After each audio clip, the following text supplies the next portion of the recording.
আমন্ত্রণ দীপ্ত সন্ধ্যার সংবাদে, সাথে আছি আমি তারান্নুম জ্যোতি। শুরুতেই জানাবো সংবাদ শিরোনাম। একই দিনে সংসদে গণভোট করা নিয়ে ইসির মক ভোটিং, বেশিরভাগই ভোট দিয়েছেন না বুঝে। ভারী বৃষ্টিতে ইন্দোনেশিয়া, থাইল্যান্ড, মালয়েশিয়া ও শ্রীলঙ্কায় বন্যা, মারা গেছে অন্তত 400 জন।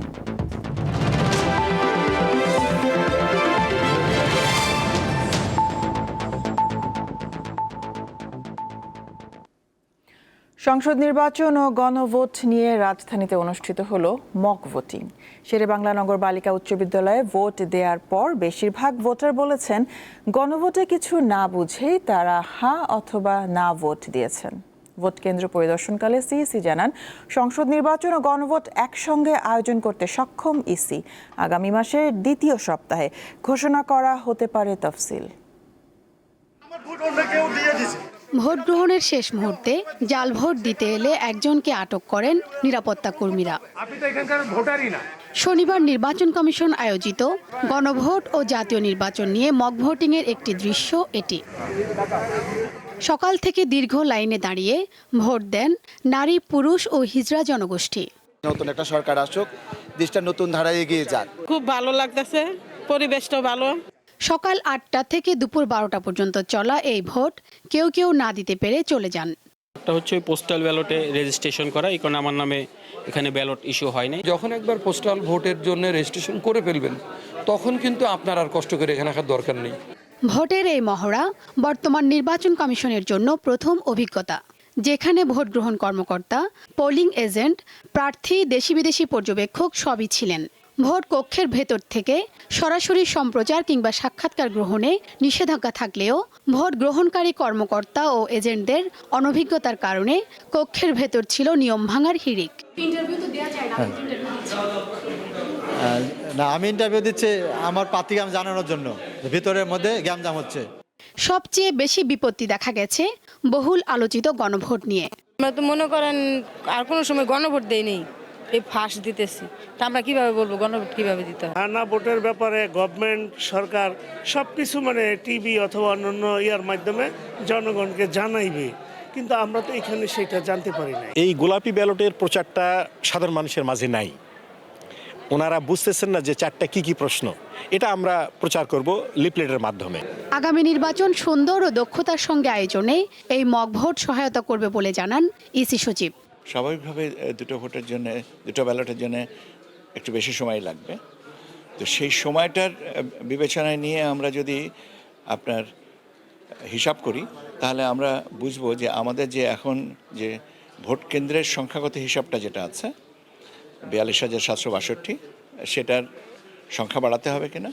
শেরেবাংলা নগর বালিকা উচ্চ বিদ্যালয়ে ভোট পরিদর্শন করেন প্রধান নির্বাচন কমিশনার। পরে তিনি জাতীয় নির্বাচন ও গণভোট একসঙ্গে আয়োজন, তফসিল এবং বর্তমান আইন শৃঙ্খলা পরিস্থিতি নিয়ে কথা বলেন। আমাদের অতিরিক্ত দায়িত্ব হিসাবে একটা রেফারেন্ডাম, একটা গণভোট একটা এসছে। আমরা কিন্তু মোটামুটিভাবে প্রিপারেশন আমাদের আছে। তফসিল হোপফুলি আমরা যেটা আশা করছি দ্বিতীয় সপ্তাহে হবে, ডিসেম্বরে। এই মক ভোটিংয়ে 510 জন ভোটারের মধ্যে ভোটে অংশ নেন 352 জন। ভোট গ্রহণের হার শতকরা 70.4%। ভোট কেন্দ্রের ভেতরে ও বাইরে ছিল কয়েক স্তরের নিরাপত্তা ব্যবস্থা। ভোটারদের নিরাপত্তা রক্ষা এবং ভোট কেন্দ্রের সার্বিক পরিস্থিতি ঠিক রাখতে এই কেন্দ্রে সকাল থেকে আইন শৃঙ্খলা রক্ষাকারী বাহিনীর বিপুল সংখ্যক সদস্য নিয়োজিত আছেন। নির্বাচন কমিশন বলছে, মূলত এই ভোটের মহড়ার মাধ্যমে ত্রয়োদশ জাতীয় সংসদ নির্বাচনের যাবতীয় অভিজ্ঞতা এবং কৌশল নির্ধারণ করতে চান তারা। শিউলি স্বপ্নম, দীপ্ত সংবাদ, আগারগাঁও, ঢাকা। সহকারী শিক্ষকদের 11তম গ্রেড দেওয়ার জন্য সরকার সর্বাত্মক চেষ্টা চালিয়ে যাচ্ছে। শনিবার ভোলা জেলা প্রশাসক কার্যালয়ে অনুষ্ঠিত সেমিনারে এই কথা জানান প্রাথমিক ও গণশিক্ষা মন্ত্রণালয়ের উপদেষ্টা অধ্যাপক ডাক্তার বিধান রঞ্জন রায় পোদ্দার।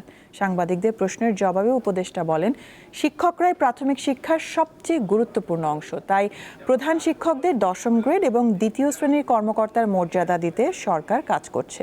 নতুন বই প্রসঙ্গে উপদেষ্টা বলেন, এবার জানুয়ারির শুরুতেই সব শিক্ষার্থী নতুন বই হাতে পাবে।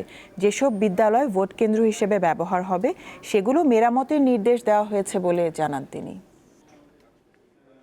সহকারী শিক্ষকদের যেন আমরা 11তম গ্রেড দিতে পারি সেই জন্য আমরা সর্বাত্মক চেষ্টা চালিয়ে যাচ্ছি এবং আশা করি আমরা হয়তো এটা সফল হব। শিক্ষকদের অবস্থা যেন উন্নতি ঘটে আমরা কিন্তু বরাবরই লেগে আছি, এখনও লেগে আছি এবং আমরা চেষ্টা করে যেটা করেছি সেটা হচ্ছে প্রধান শিক্ষকদের আমরা 10ম গ্রেড দিতে পেরেছি এবং তাদের 2য় শ্রেণীর কর্মকর্তার মর্যাদা দিতে পেরেছি। এটা আমরা সক্ষম হয়েছি। যে বিদ্যালয়গুলো ভোট কেন্দ্র হবে সেগুলো মেরামতের জন্য নির্দেশ দেওয়া হয়েছে। নারায়ণগঞ্জের সিদ্ধিরগঞ্জের তাকবীর হত্যায় জড়িত সন্দেহে 2জনকে গ্রেপ্তার করেছে police bureau of investigation PBI. শনিবার সংবাদ সম্মেলনে পিবিআই এর পুলিশ সুপার মোস্তফা কামাল রাশেদ জানান, নিহত তাকবীর আহমেদ চাকরির উদ্দেশ্যে বিদেশ যাত্রার প্রস্তুতি নিচ্ছিলেন। গত 25 নভেম্বর সন্ধ্যায় তিনি বাসা থেকে বের হন, রাতে আর বাড়ি ফিরেনি। 26 নভেম্বর পানি উন্নয়ন বোর্ডের পরিত্যক্ত ভবনের নিচতলা থেকে মরদেহ উদ্ধার করা হয়। পরে নিহত তাকবীরের বাবা সিদ্ধিরগঞ্জ থানায় হত্যা মামলা দায়ের করেন। এরপর তথ্য প্রযুক্তির মাধ্যমে হারুন ও রফিকুলকে গ্রেপ্তার করে তারা। প্রাথমিক জিজ্ঞাসাবাদে তারা জানিয়েছে, মাদক সেবন ও অনলাইন জুয়া খেলাকে কেন্দ্র করেই এই হত্যার ঘটনা ঘটেছে।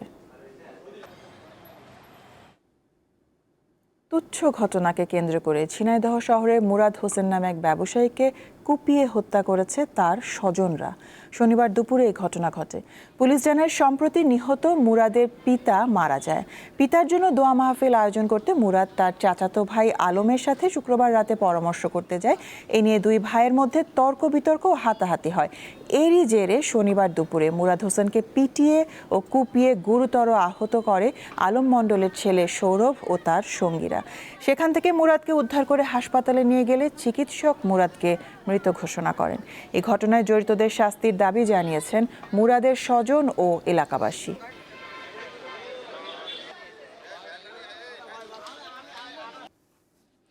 ময়মনসিংহের বাংলাদেশ কৃষি বিশ্ববিদ্যালয়ে অনুষ্ঠিত হলো 2 দিনব্যাপী 3rd ন্যাশনাল ক্যারিয়ার কার্নিভাল। শনিবার সকাল 10টা থেকে চাকরির মেলার 2য় দিনের কার্যক্রম শুরু হয়। এতে 20টিরও বেশি কোম্পানি অংশগ্রহণ করে। মেলায় শিক্ষার্থীরা অংশগ্রহণকারী কোম্পানিগুলোর কাছে তাদের সিভি জমা দেয়। পরে কোম্পানিগুলো ক্যাম্পাসের মধ্যে একটি নির্দিষ্ট এলাকায় আবেদনকারীদের ভাইভা গ্রহণ করে। এর আগে শুক্রবার সকালে বাংলাদেশ কৃষি বিশ্ববিদ্যালয়ের সৈয়দ নজরুল ইসলাম কনফারেন্স হলে ন্যাশনাল ক্যারিয়ার কার্নিভাল উদ্বোধন করেন বিশ্ববিদ্যালয়ের ভারপ্রাপ্ত ভাইস চ্যান্সেলর অধ্যাপক ডক্টর GM মজিবুর রহমান।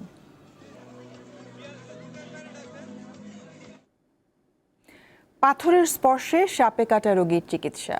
ক্ষতস্থানে এক টুকরো পাথর রেখে দিলে তা শুষে নিচ্ছে সব বিষ, এমন দাবি করে শেরপুরের একটি পাহাড়ি এলাকায় 75 বছর ধরে চলছে এই ব্যবস্থা।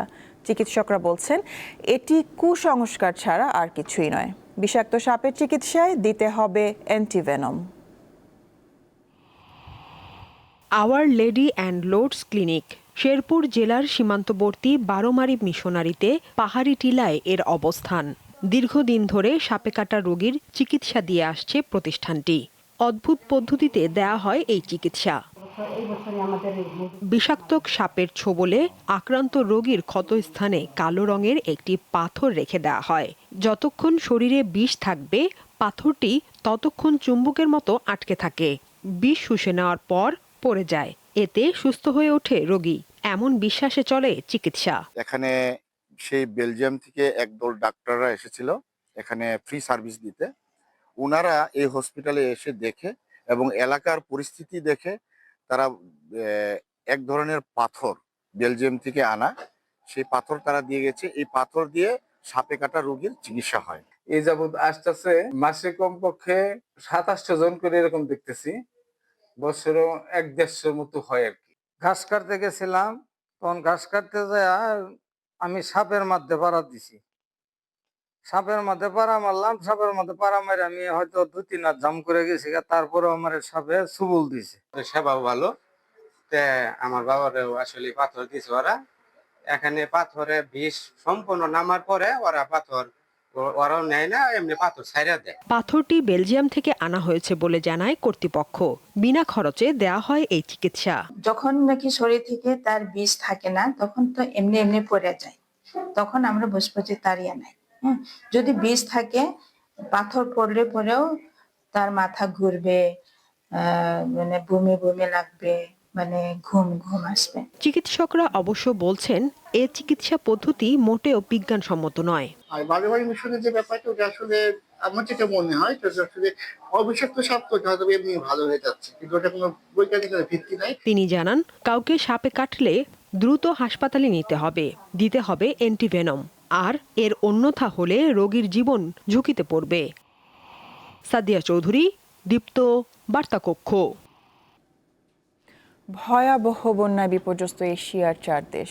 এক সপ্তাহে ভারী বৃষ্টিতে সৃষ্ট বন্যায় ইন্দোনেশিয়া, থাইল্যান্ড, মালয়েশিয়া, শ্রীলঙ্কায় 400-র বেশি মানুষের মৃত্যু হয়েছে। এর মধ্যে কেবল ইন্দোনেশিয়াতেই প্রাণ গেছে 174 জনের। এছাড়া থাইল্যান্ডে 145, শ্রীলঙ্কায় 123 এবং মালয়েশিয়ায় মৃত্যু হয়েছে 2 জনের। বন্যায় ক্ষতিগ্রস্ত হয়েছেন কয়েক লাখ মানুষ। বিভিন্ন গণমাধ্যম জানায়, মালাক্কা প্রণালীতে সৃষ্ট বিরল উষ্ণমণ্ডলীয় ঝড়ের প্রভাবেই দক্ষিণ পূর্ব এশিয়ার 3 দেশ ইন্দোনেশিয়া, থাইল্যান্ড ও মালয়েশিয়ায় প্রতিকূল আবহাওয়া বিরাজ করছে। ইন্দোনেশিয়ার সবচেয়ে ক্ষতিগ্রস্ত সুমাত্রা দ্বীপ। অপরদিকে 300 বছরের মধ্যে সর্বোচ্চ বৃষ্টিতে ভয়াবহ বন্যার কবলে থাইল্যান্ড। দেশটির 10টি প্রদেশে প্রায় 35 লাখ মানুষ বন্যা আক্রান্ত হয়েছেন। কৃষ্ণসাগরে রাশিয়ার 2টি তেলের ট্যাঙ্কারে বিস্ফোরণের ঘটনা ঘটেছে। শুক্রবারে তুরস্কের বসফরাস প্রণালীর কাছে পৃথক 2টি জায়গায় এই বিস্ফোরণ হয়। এই ঘটনায় ট্যাঙ্কার দুটিতে থাকা নাবিকদের উদ্ধারে জরুরি অভিযান শুরু করে তুর্কি কর্তৃপক্ষ।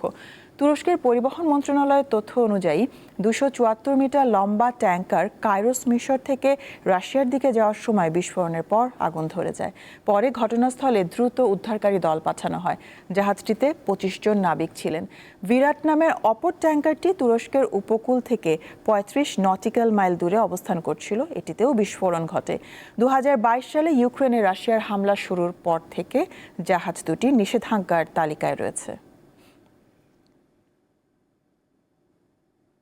যুক্তরাষ্ট্রের সব ধরনের আশ্রয় আবেদন গ্রহণ স্থগিত করেছে প্রেসিডেন্ট ডোনাল্ড ট্রাম্পের প্রশাসন।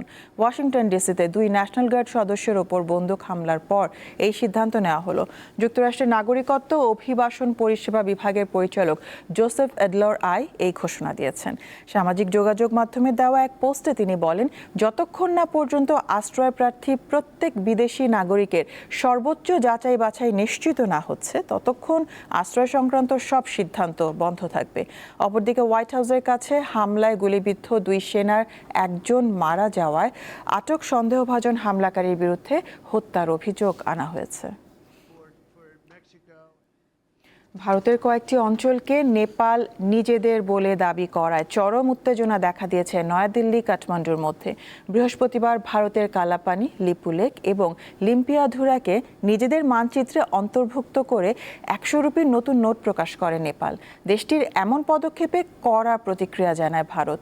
এই 3 অঞ্চল ভারতেরই অংশ বলে সাফ জানিয়ে দিয়েছে দেশটির পররাষ্ট্র মন্ত্রণালয়। নেপালের এমন একতরফা এবং মিথ্যা দাবিকে দ্বিপক্ষীয় চুক্তির লঙ্ঘন বলে মন্তব্য করেছে নয়াদিল্লি। 2020 সালে নেপাল প্রথম এই মানচিত্র প্রকাশ করে এবং পরে তা দেশটির পার্লামেন্টে অনুমোদনও পায়। ভারত তখনই নেপালের দাবি একতরফা বলে প্রত্যাখ্যান করেছিল।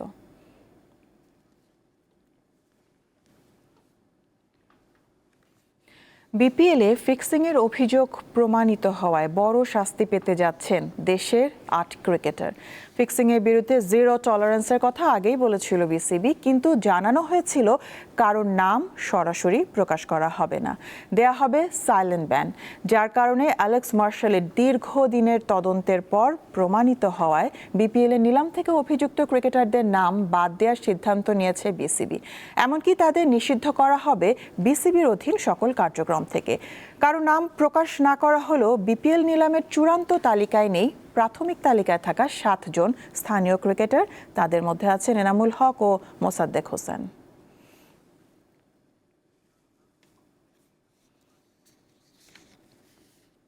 শেষ করব দীপ্ত সংবাদ শিরোনামগুলো জানাবো আরও একবার। একই দিনে সংসদ ও গণভোট করা নিয়ে ইসির মক ভোটিং, বেশিরভাগই ভোট দিয়েছেন না বুঝে।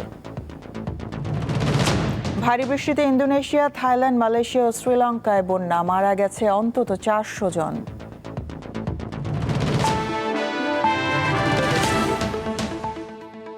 এই ছিল এখনকার মতন। আমাদের পরবর্তী সংবাদ রাত 11টায় দেখার আমন্ত্রণ রইল। দর্শক, আরও তথ্য বিনোদনী সংবাদ জানতে যুক্ত থাকুন দীপ্ত টিভির ডিজিটাল প্ল্যাটফর্মগুলোতে।